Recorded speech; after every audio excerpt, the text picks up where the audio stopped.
Hi friends, ఈరోజు ఈ వీడియోలో మనల్ని ఎంటర్టైన్ చేయడానికి ఏప్రిల్ 3న థియేటర్లో విడుదల కాబోతున్న సినిమాల లిస్ట్ ఏంటో చూసేద్దాం. ఏప్రిల్ 3న ఇప్పటి వరకు ఇండియన్ స్క్రీన్పై ఎప్పుడూ చూడని బైక్ రేసింగ్ కాన్సెప్ట్తో శర్వానంద్ హీరోగా స్పోర్ట్స్ యాక్షన్ డ్రామా అయిన బైకర్ మూవీ మన ముందుకు రాబోతుంది.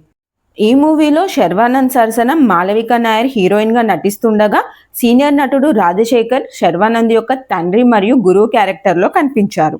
సముద్రకని, గౌతమ్ వాసుదేవ్ మేనన్, లక్ష్మీప్రియ అభినయ ప్రధాన పాత్రల్లో నటించిన చిత్రం కర్మేని సెల్వం తెలుగు, తమిళ భాషల్లో ఏప్రిల్ 3న థియేటర్లోకి రానుంది.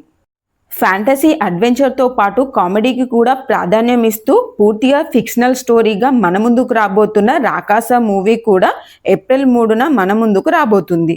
సంగీత్ శోభన్, నయనసారిక ప్రధాన పాత్రలో నటిస్తున్న ఈ మూవీకి నిహారిక కొనిదల నిర్మాతగా వ్యవహరిస్తున్నారు. ది లెజెండ్ మూవీతో నటుడిగా మారిన వ్యాపారవేత్త అరుల్ శరవణన్ తాజాగా లీడర్ మూవీతో ఏప్రిల్ 3న మన ముందుకు రాబోతున్నారు. తండ్రి కూతుర్ల సెంటిమెంట్తో కూడిన యాక్షన్ మూవీగా ఈ మూవీ తెరకెక్కబోతుంది.